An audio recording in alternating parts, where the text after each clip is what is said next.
session on common lands and how to reappropriate them in the Italian Alps. It is going to be me and Flora presenting, so Bianca Elzenbaumer and Flora Mamana, sharing the work we do here in the valley, and that especially Flora has been doing over the last year or so, yeah. Really digging into common lands and figuring out how many there still are and how we can take them back. And we thought that the session today could be structured like that we start to share a bit the process of discovering, mapping, and also celebrating this common land here in the valley. Then we have a bit of time for questions. And then we thought that we can do an activity together to kind of use the community economies perspective to look on the management of common land and to do a sort of brainstorming and imaginatory session around these words we predefined.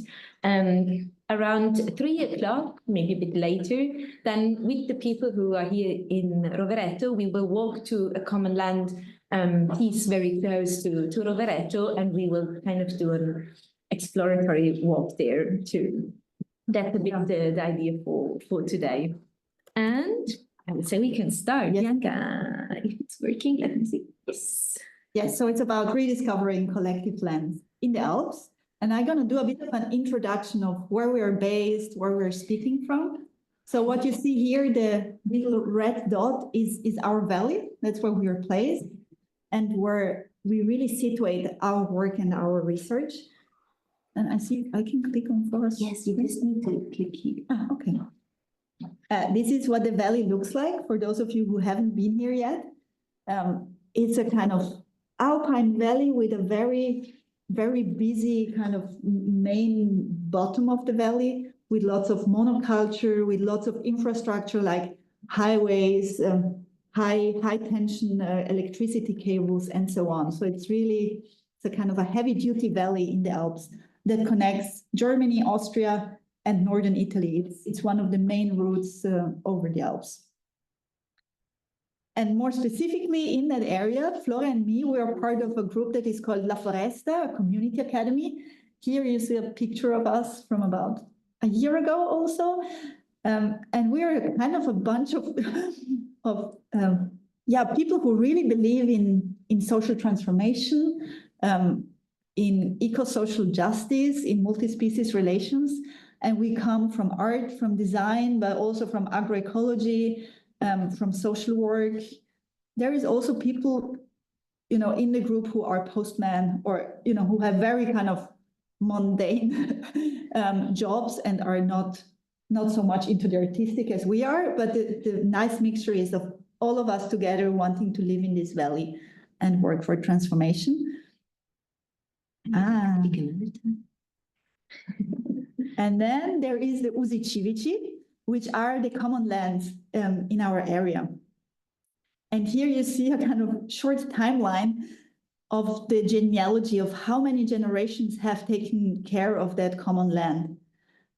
Because it seems about 40 generations that land is managed in common in our area. And actually, at the beginning, giving that common land to the people moving to the Alps was an incentive of giving more autonomy, more self-determination, that they would stay higher up where it's more difficult to do agriculture and to make a living. And so a whole set of common rights has developed that we are now also building on. And what we have seen, we're very interested in this common land issue because it has been so many generations, and it's really our generation now that could be becoming the missing link, because we're not connected to these lands anymore. We don't really know where they are or take care of them. And so it could be breaking a tradition of actually, kind of common ownership of this space, of shaping it all together. And just to show you an image of what this looks like, these common lands, they are, of course, forests, they are quarries, they can be, how do you call it, like waterscapes or water areas, like pieces of rivers or lakes. They can be meadows, they can be like really taking all forms in the landscape that people originally needed to make a living in the villages. And what you see in this image here, I think is really interesting because you have this forest that you see in the image, which is the common land, the uso civico, which means something like a common civic use, common use.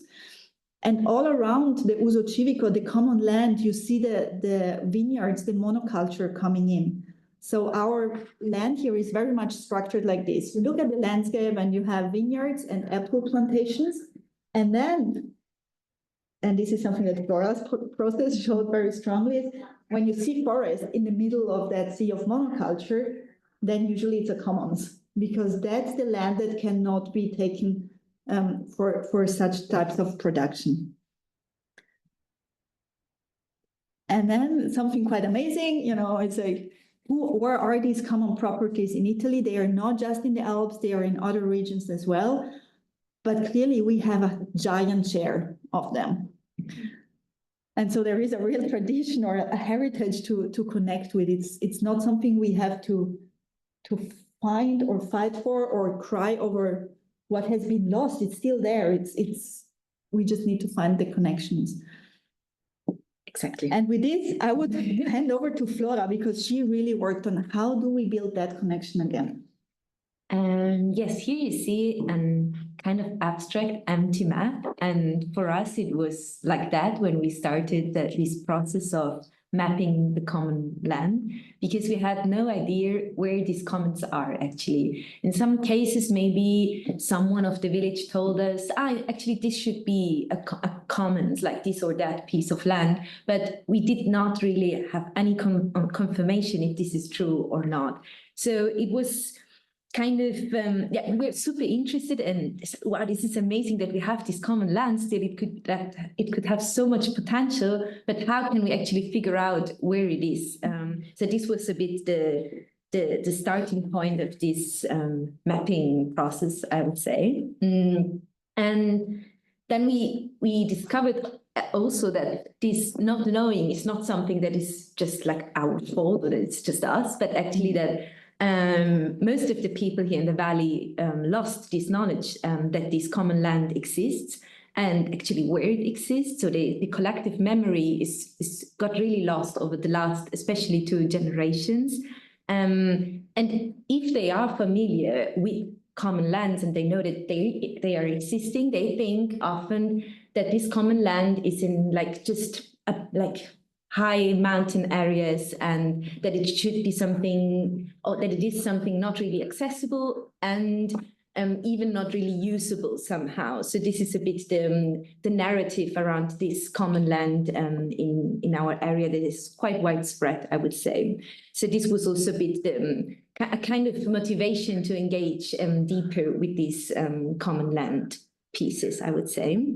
Another thing that is quite I would say a strong tendency here in this valley due to this, as Bianca shared before, we have a lot of monoculture here in this valley. So there's a lot of pressure on land in our valley.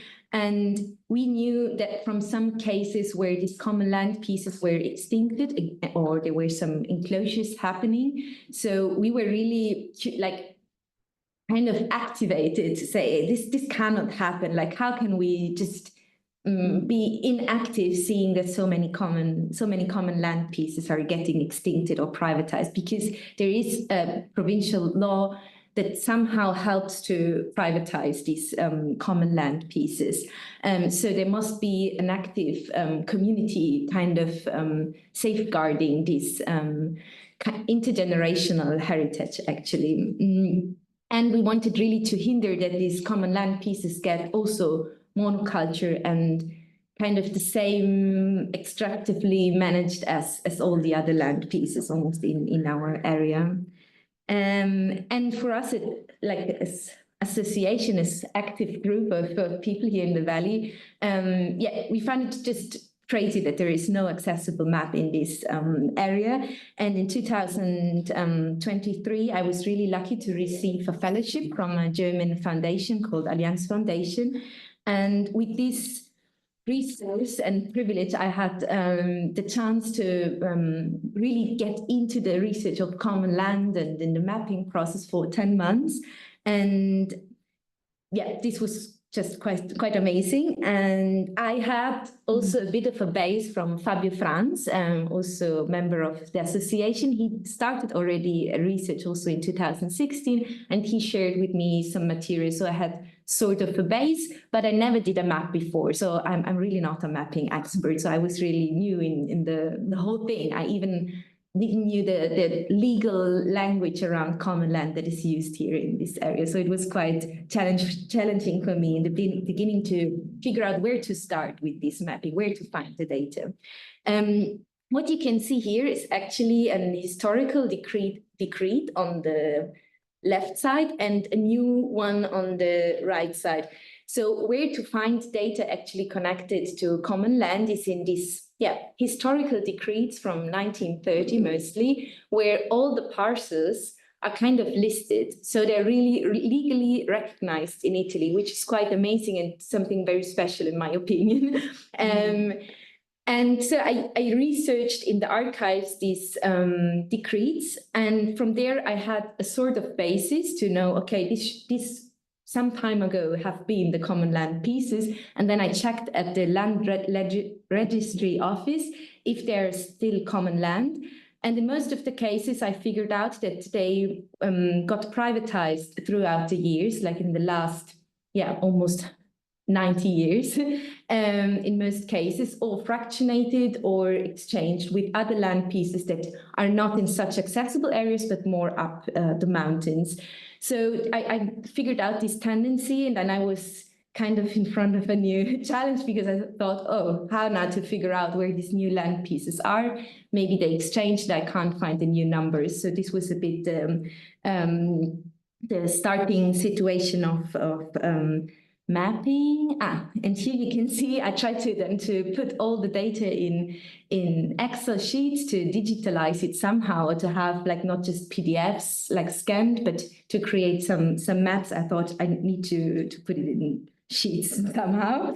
And so there was a lot of work of putting data into Excel sheets, which was quite boring in my opinion, but it was also relaxing. And so there was this problem of finding the current data, and then I thought it can be another kind of way of getting this data, because actually there are some national and provincial laws that ask transparency to the municipalities that are managing the common land if there is no local association managing the common land.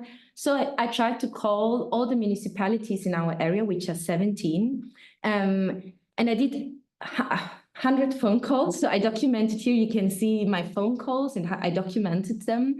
Every single phone call to know, okay, with whom I was in contact, and they sent me to another office to recall some weeks later. And I figured out that actually almost no municipality has this data of where these land pieces are, or they don't want to share it. This was something I was not so sure about.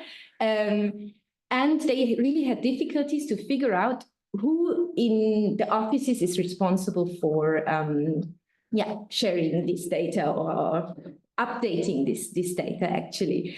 So after, I would say, around 3 months of just calling all the municipalities almost every week, I just got the actual data from 4 municipalities from 17. So the situation was quite frustrating. I was really thinking, okay, I can never get this data. It's just impossible.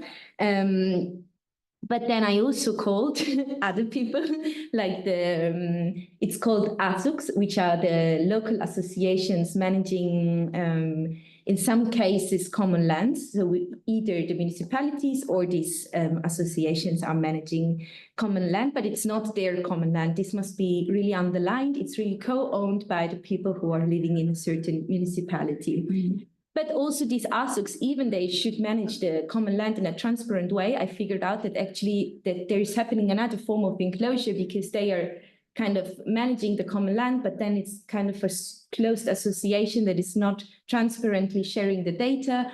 And even they are not really open to interact with other people. So also from them, I did not get any data actually. And then I went again to the land registry office, and there the only thing is that it's a paid service. So you need to pay for every single information. So it was really clear to me that if someone, just like a person that is interested in activating the common land, it's almost impossible to find this data, because for me it took months of research and it costs money, which I had a bit from this fellowship, but it would have been almost impossible for someone else to just interested in activating it. But I need to say that I was really lucky, because in this research and calling process, I got to know one mayor that was kind of, just friendly with me. And he said, just come to the municipality on Saturdays, don't tell anyone, and I give you access to my computer so you can check the data. And then I went there for 2 Saturdays, and I figured out that actually it was quite easy to get the data, a bit knowing how it could work. And that the municipalities I called, and that they'd always told me it's too much work, we can't do that. Actually, it was not true. It was quite easy. In 2 weekends, I had all the data of the valley collected. And then after a while, also another researcher kind of joined my research, and we were into then putting all the data in the Excel sheet. And in total, like after now 1 year almost passed, we registered around 4,200 parcels of common land in our area. And the data set in total is around like 4,000 data entries in this Excel sheet. And what happened then, we put all this data in a sort of structured file, thanks to a collaboration with Maurizio Napolitano, which is an open source expert, and he showed me how to structure a file. And due to his help, actually, we could connect this Excel file with an open source map and visualize all the data in an accessible way that can be downloaded now through this QR code, but you can also go on the website from La Foresta, and there you can find all the links. And on this map, you can now find all the parcels that are common land. And how you can see it now here on the map, that actually it's almost half of the surface of our valley is still common land, which for us was really an amazing surprise. Even a lot of land was extincted. We still have really an amazing heritage, I would say, of common land pieces. And what else to say? Something really interesting what came out of this research, that in most cases, the extincted areas or the enclosed areas are the ones that were more reachable, so in the flat part of the valley. So they became, in most of the cases, monoculture or agricultural land. And the parts, like the rocks and the upper parts, are still common land or got not extincted. But we still have actually a lot of interesting pieces that are quite accessible. So then we did a lot of different maps, because you can download the data set from this open source map, and then you can create a lot of different also printed maps, which is quite easy to do. Actually, everyone can do it.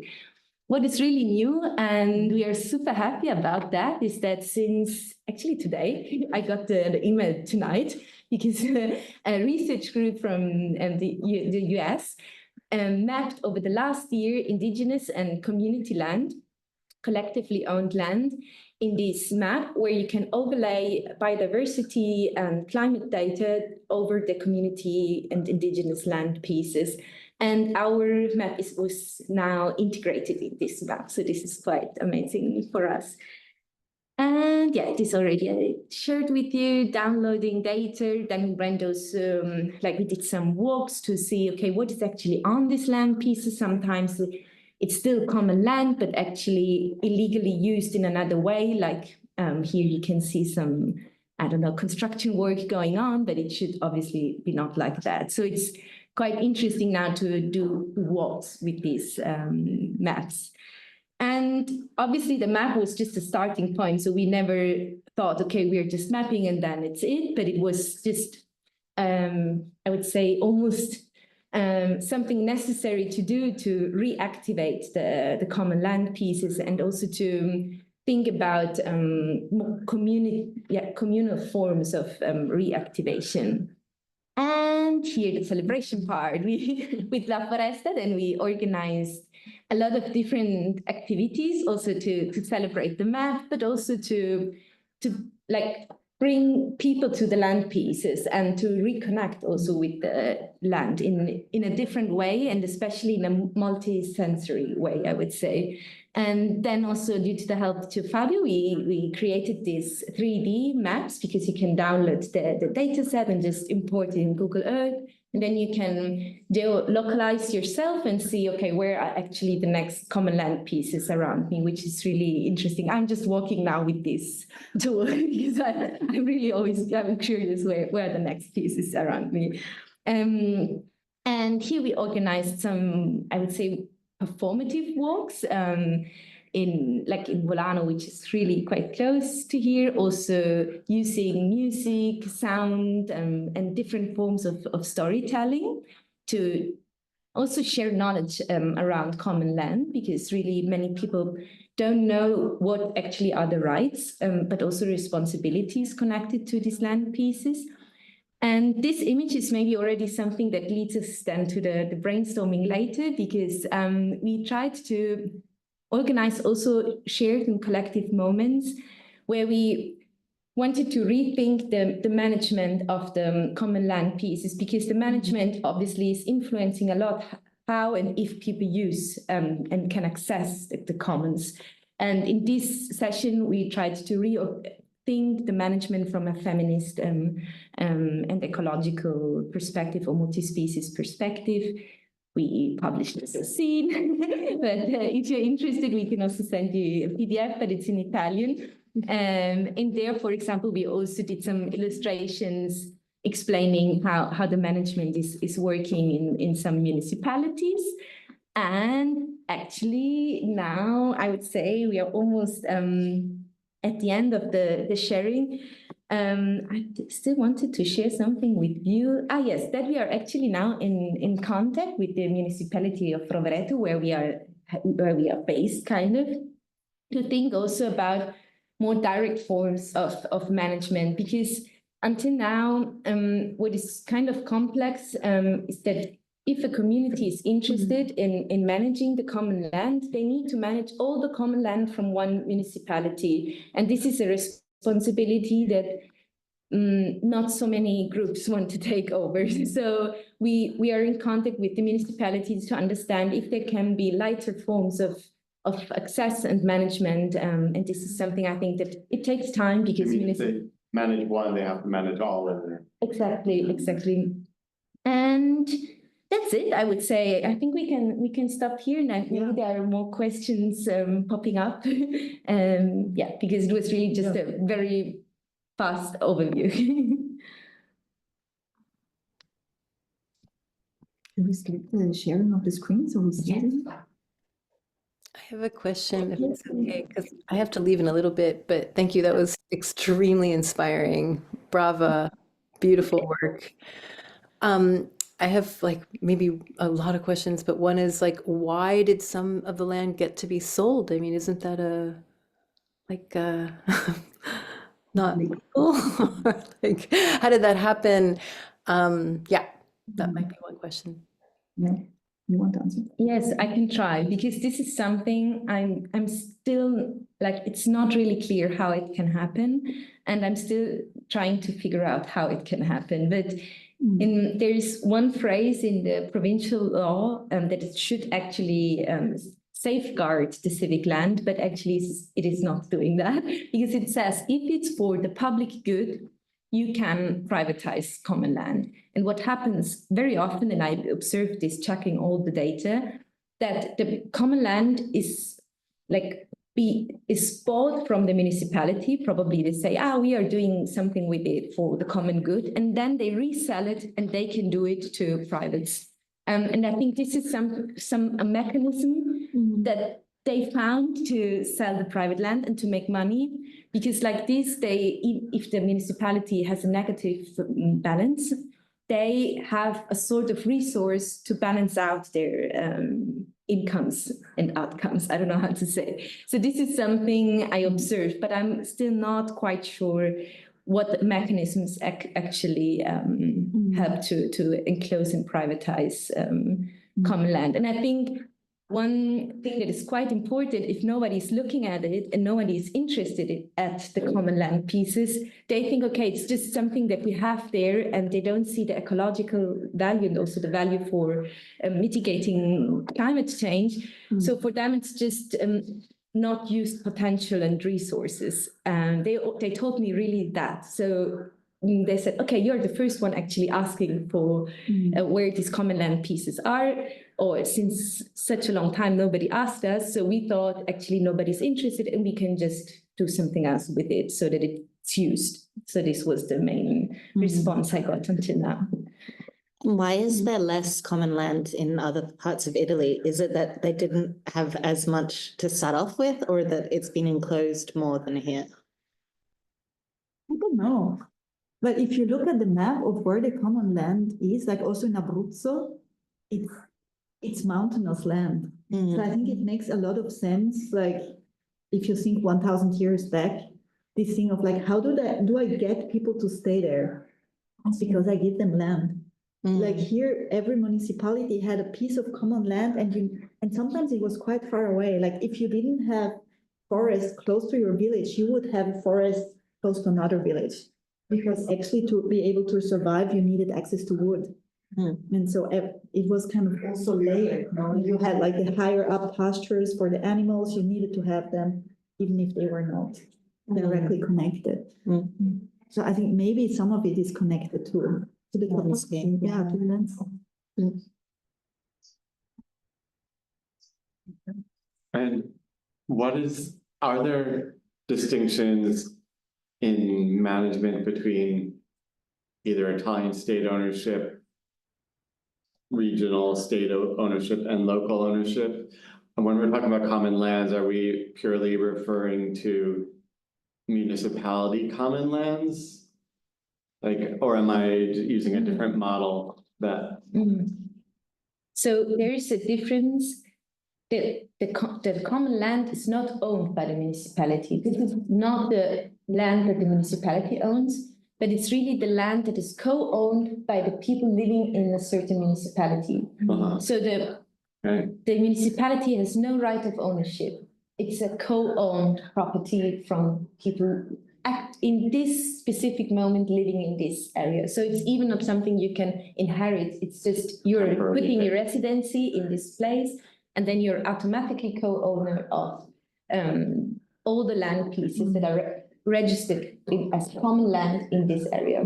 So this is something it took me a while to really understand. This is really crazy. It's not from the municipality, and people here are really underlining this. This is really, it's like community land. It's not from the municipality. There is a difference in Italy between like the different, I'm not an expert of all the different forms of ownership in Italy, but in Trentino, we have a specific law kind of safeguarding, but as I said before, also helping privatization, in my opinion, connected to this common land. And then each community needs to have their own rules. So this common land is not just, you can just access it and do whatever you want, but there are specific regulations. They are called regole.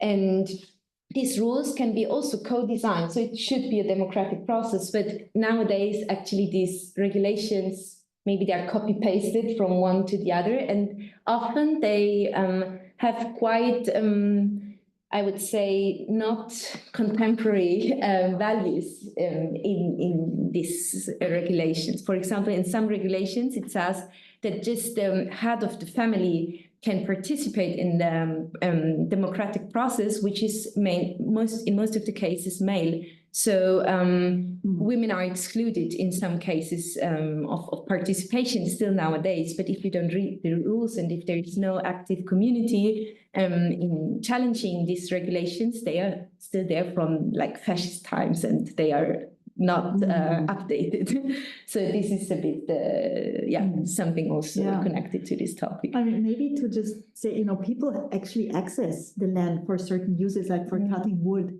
Like also last year in our house, we decided that we would in our village ask to have a piece of land to go and cut firewood, to just try and see how it works and so on.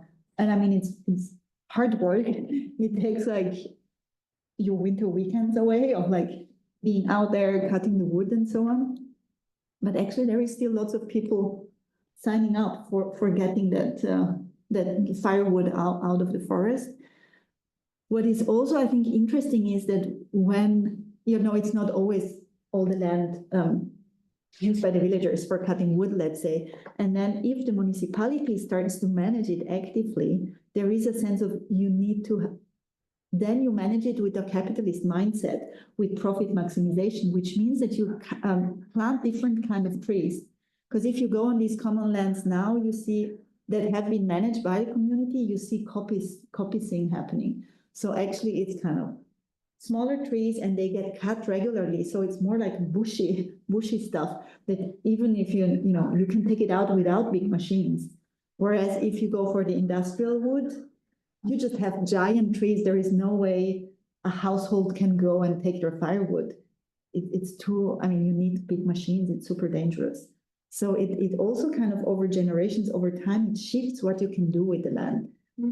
And I think what we are interested in is this, like, how could we even get into those processes with a community economies perspective of opening up, hey, this land can be so much more than just a way to extract firewood or to, I don't know, be just kept there hidden somehow. And that's where we think, you know, it's actually interesting on the first hand to know where the land is, but then to connect to it and run workshops of imagination. What could we do? Because in the past, it was really a matter of survival, right? To be in these villages, you needed access to the land. And we think that now we are shifting to a different level of survival. Now it's around climate change and biodiversity loss. And there is still lots of land there which can keep those pockets open, like the image that we showed at the beginning. You have monoculture, and then you have these pockets of I mean, not really wilderness, but you have like many more species. It's rich ecosystems that you have there. And for us, you know, it just shifts on the survival issue shifts to a different level, that it becomes planetary. And how do we go with this kind of thinking into the municipality and into the local community to open up, the imagination that this is actually amazing and we can really connect to it in meaningful ways. And that's now the challenge, that we have the map of like how to get into the cultural habits and into how people see, you know, interdependence between species and so on. Yeah. I wanted to go back a bit to Karen's question about like how this common land, pieces of common land were privatized. And you mentioned the part from the law which says, or legal notice, I don't know what it is, that if it's for public good, so which seems a bit like a loophole that the communities or the private investors or developers, whoever, managed to kind of identify. But I was curious, is this public good defined or explained in any way, or from your interpretation, or rather, what is your interpretation of like, what is this public good based on to whom it has been privatized or what it has been transformed into after it has been privatized? Yeah, it's tricky. Yeah? I think this is really complicated because there's no definition in this law what they mean with public good. And I think this is also the critical point because it leaves a lot of interpretation to whom is done extincting this common land. And on the other hand, I think there are really, it's not just one reason how it got extincted and privatized. I think there are really many, many layers that helped to privatize the land. One is that in 2007, all the land register office digitalized all the data. And something I want to figure out in this moment is, with this digitalization, did they kind of enclose some of the common land pieces and just did not write anymore the phrase next to it that it's common. Could this be something that happened? Because some people told me, I think this happened. So I thought, oh, maybe it happened really. Mhm. And then obviously there is this, the province that is helping also to expropriate some of these common land pieces, signing documents. I just found some documents. Okay, this is something that we need for the public good, to build some streets, to make parking spaces, to build something. So it gets cementificated, exactly.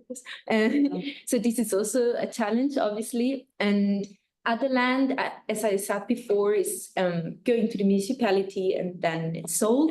And in some cases, so there are really a lot of ways of privatize this land, or at least also temporary, because the municipality, they told me it can remain common land, but the right to use it can be kind of put into pause for a while. So also this exists. So they find diverse ways actually to enclose the common land. And another way of enclosure that is, I think, the most widespread in this moment is of not sharing any information, not updating any information, making the data not accessible. And in this way, actually, the knowledge gets lost, and even the community, the active communities are not anymore there that can imagine something around common land. Then there is a really, I would say, a language around the common land that almost seems that you need to be legal expert to engage with the commons. And also this is helping to kind of get the distance to this topic, like from the community side. So there's really, I could continue for hours. There's so many reasons that support the kind of the enclosure of the commons currently. So I think it's just necessary that a lot of people engage with this topic in our area. I think it's a bit connected to this idea that in a commons, you always need to have a kind of commonwealth or a resource. You need to have a community and you need to have the commoning. Whereas what we have here is that we still have the commonwealth, we still have the land that is even legally inscribed in the law that it's common, but the community is not there anymore and the commoning is not happening. Or when it's happening with a capitalist logic of profit extraction. So it's kind of an odd situation that we're in. And that's why we think, through art and design, for instance, we really have quite a power to do the community building around it and to work on that connection again.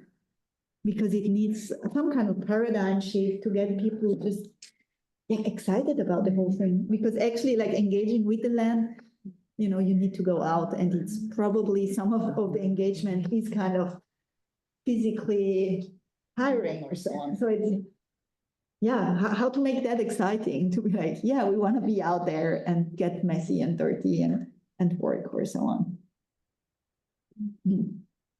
And I just wanted to say something which bothers me quite a bit on like how the privatization happened, because when you look at the maps, you have large pieces of commons that have holes poked into them. And this is something that happened in the 60s, 50s, 60s.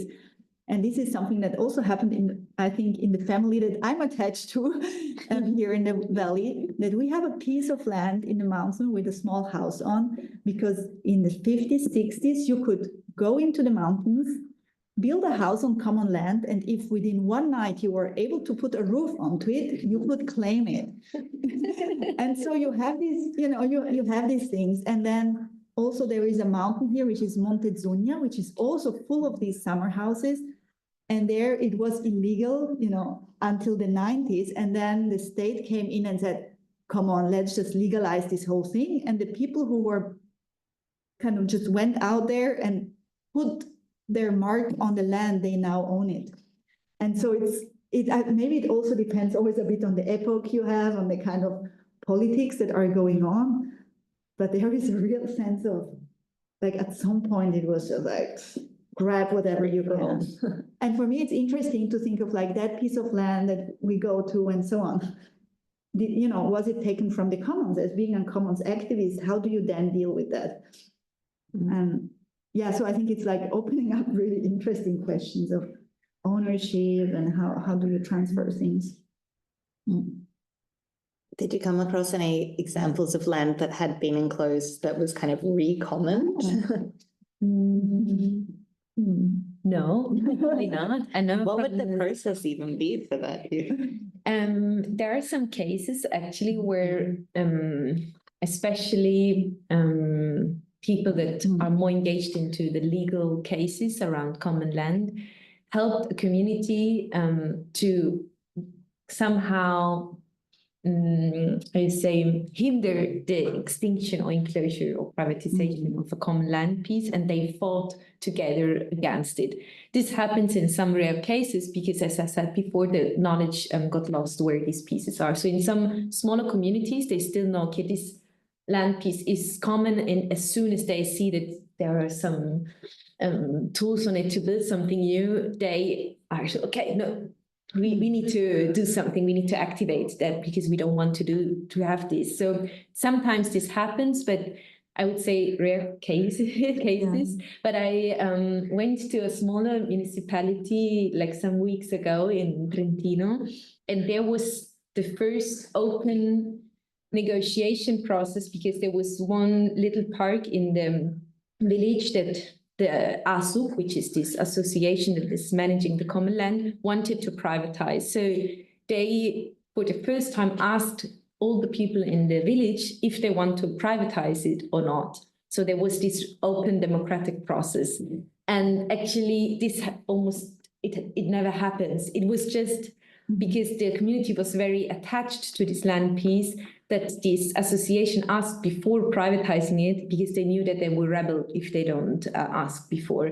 And I participated in this session, and it was tough because there were a lot of discussions, and it was not transparent. It was really chaotic. And in the end, the community fought really against privatization, and they voted against it. But it was really, it was like 60% against privatization and 40% for privatization. It was really a quite intense discussion. Where were you meeting, and how long did these debates? The meeting, it was 4 hours long at least. In a city hall? Or? It was just in a building from the municipality. Like there were around 300 people. It was really messy. Like it was crazy. I'm still a bit shocked at this moment because it was not moderated really well. Like the association was totally overwhelmed of this democratic process, asking people what to do with this common land piece.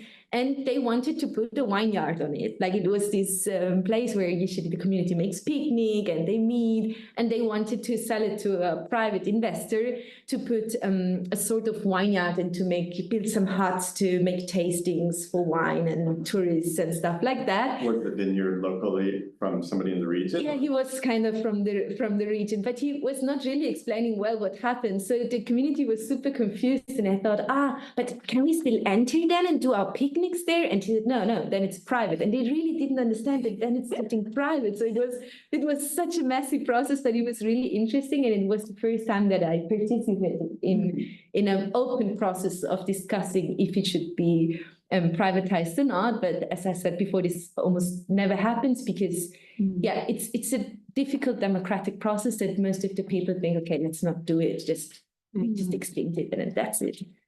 Just to give you an example. We are a bit late, right? Yeah. It's nice to hear your questions. We wanted to kind of think together with you of what we could be proposing, or in what directions we could be thinking with that land. And we prepared a tiny drawing map. Let me see if I can manage to share that. I wanted to brainstorm a bit with you, or just play around with ideas. Is it coming? Yeah. So, I mean, we are at the moment, we're thinking in 4 directions with this common land, in practices and imaginaries. So one is like, what kind of practices of caring for interdependent livelihoods could we imagine? Then it's about the socio-ecological translocal surplus that the land is producing. So what is this land producing? Either if it's like managed, cared for well or not, but what is happening there, which could be like surplus, could also be in our idea of like absorbing excessive rainfall, or like what else is happening there. Then of course the modes of feminist governance. how can we get that going? And then it's like how to create interspecies and intergenerational weavings, starting from that land. And we just, we wanted to open up a conversation of like, did you have, maybe you have knowledge of other commoning processes elsewhere. I mean, not, maybe in urban spaces, maybe in digital spaces that could come in here. Or, have you, ideas around multi-species relations and so on. I would just stop talking and putting out ideas, but just see if, what you would want to share. And while you do that, I can take notes here and we can have a map afterwards.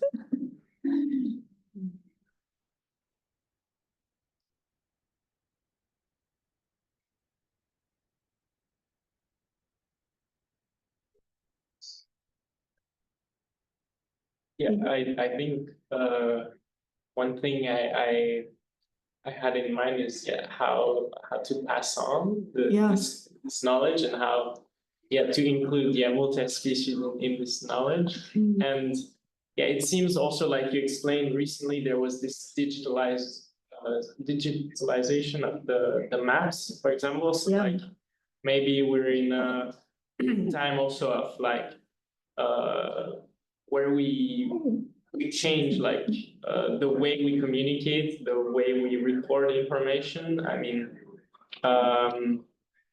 so what would be also something that we can rely on through time, or maybe that can also be flexible through time? I think like I find the walks and that you shared quite inspiring. Maybe I mean, I guess originally these commons were also passed through oral knowledge, oral stories, and maybe this can still have a space in our world. I don't know.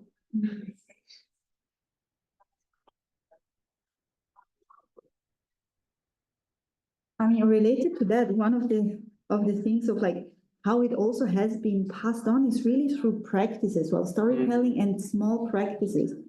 Like when I moved back here, I had this thing on commons was like, I think this might have been what I was doing with my grandparents.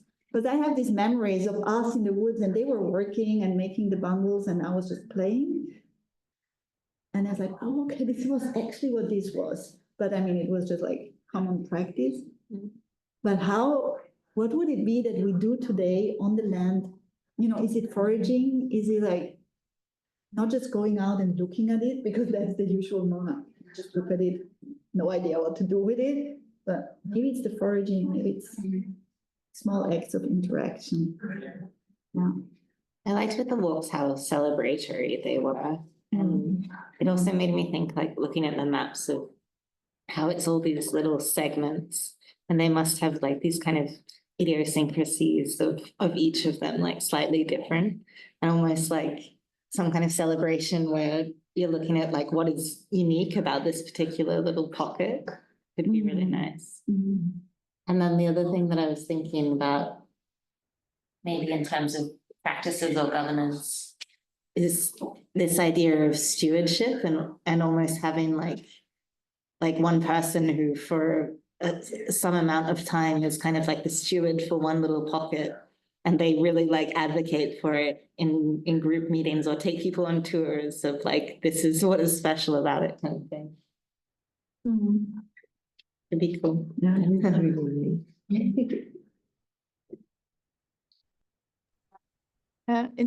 I also have to think in context also of the stewardship of a project I was involved in here in the Netherlands, in Arnhem, which is called the Linne Project. And then as being a Linne steward, wait, I can share a link to the website, because it was then started with Practice Held in Common, the master program I was involved in, and with the Crafts Council. So really from more an art perspective, but there were also a lot of, craft perspective and a lot of people in agriculture connected.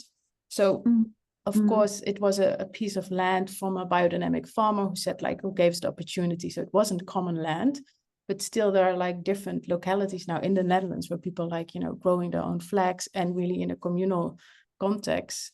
So for me also, like, are there CSAs connected or initiatives that could also be connected to a piece of common land, depending on, of course, how if there are a lot of forest or small trees, it probably wouldn't work, but if kind of thinking about recommoning a piece of land, could it become maybe a kind of CSA context and then stewarded by a community? Because I think that's the most challenging now, also how to find different people that would feel an interest and also a need connected to their day-to-day life. And this imagination you're talking about.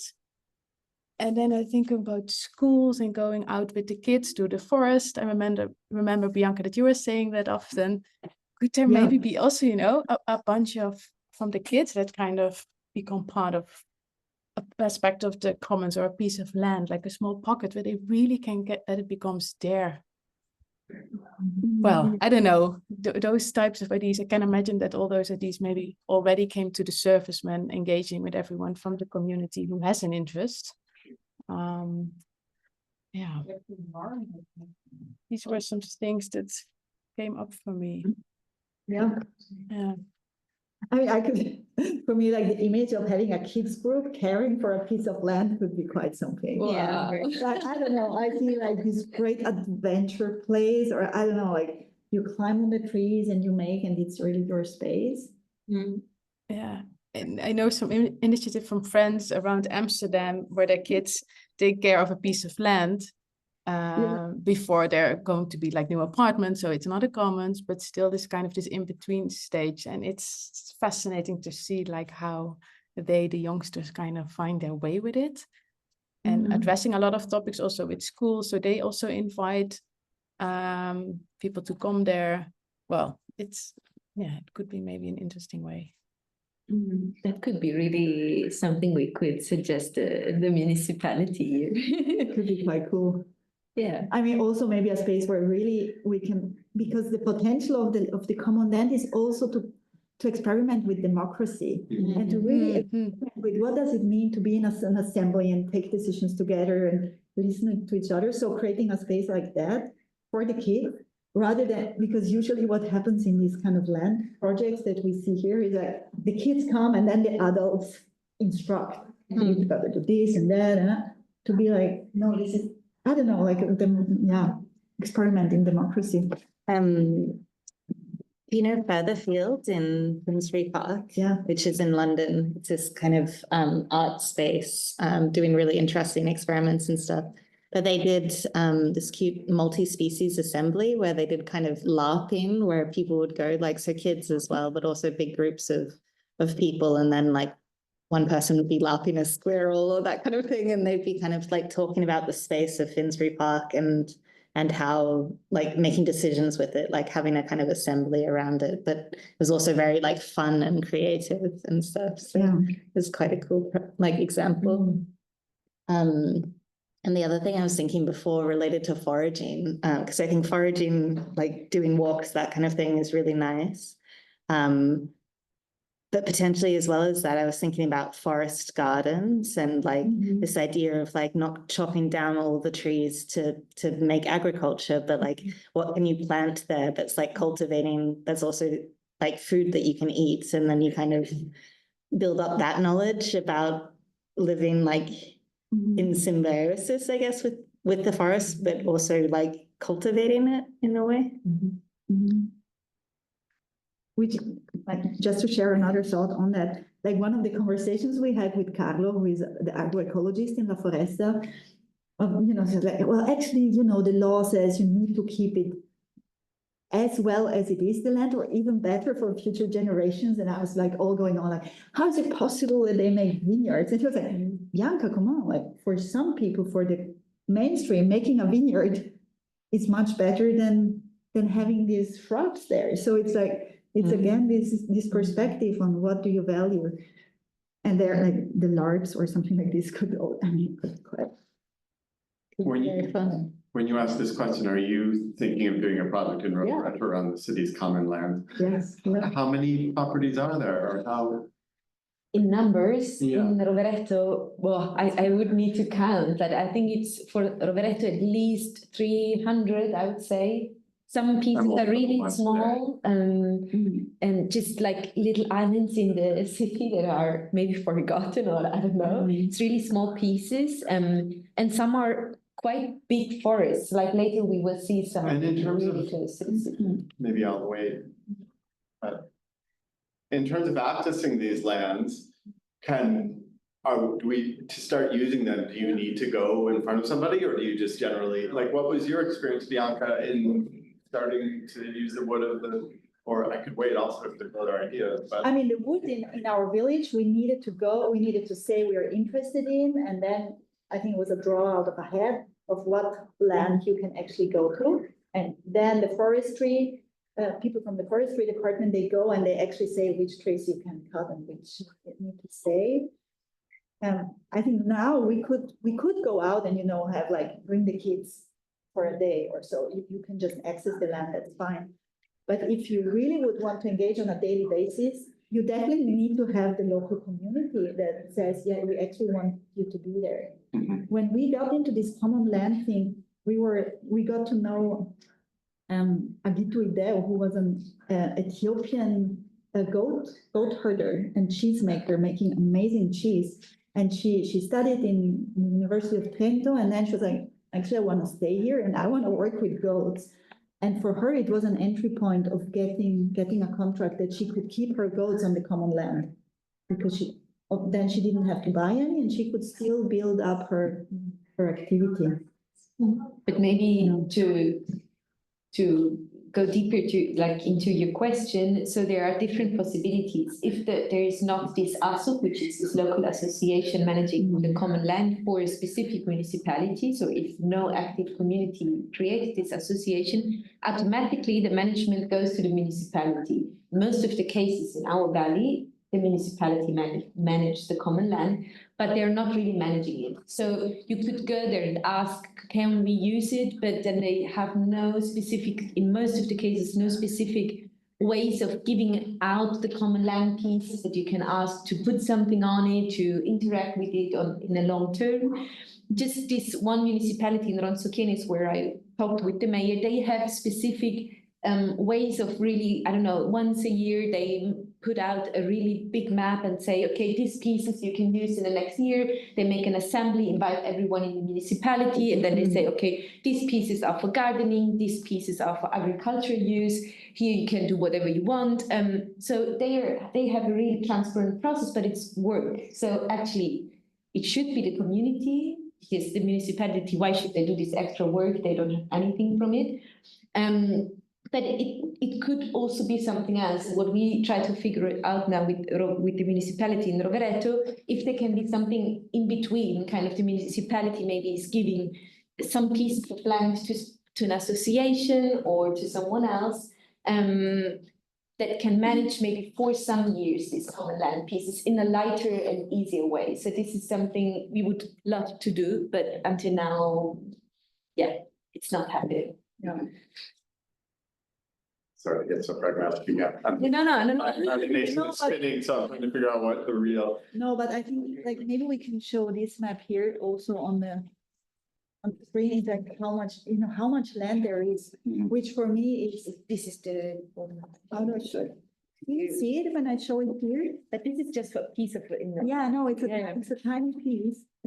But it's, for me, it's super overwhelming. Like, how do you choose which piece of land to engage with? Where do you put down the roots and say, this is actually the place where we're gonna go on a like daily, weekly basis to build our practice? I mean, at the moment, it almost feels like we're still like going and figuring out where it is and waiting to the moment where we fall in love with one place and go like, this is it, here I want to spend my time. And I mean, I have one, but it's pragmatically, fallen in love. I've fallen in love with it. I like have one, but then it's like, it's too far away to really make it a community space. So we need to have something of accessibility, visibility, but also falling in love with the place. Yeah. And personally, I haven't really found the good match yet.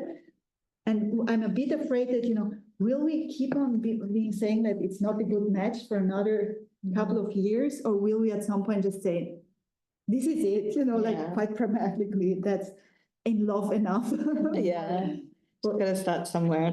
Yeah. I can do the rest Yeah. at one point.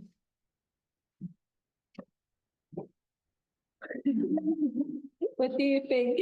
I don't know, because we thought that around 3 we could start the walking part, but if online there's still some, I don't know, things we can put on our brainstorming map or questions, we can go for another question or point on for the brainstorming.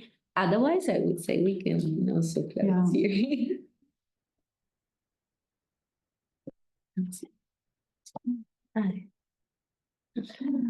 Well, if there is none, then we close here. We say, do you hear us? Yeah, you hear us. Sorry. No, I just look for a screen. Then we thank you for having been here. And also, you know, if you pass through the Alps, do come and, you know, do come to visit us. And we go for walks and we explore and have conversations for real. I mean, not for, they are for real here as well, but in person with all the physical excitement as well. Thanks so much. Yes, good to see you all. Enjoy the walk. I will go also for a walk, but here in Arnhem. Bye. Bye-bye. Bye-bye.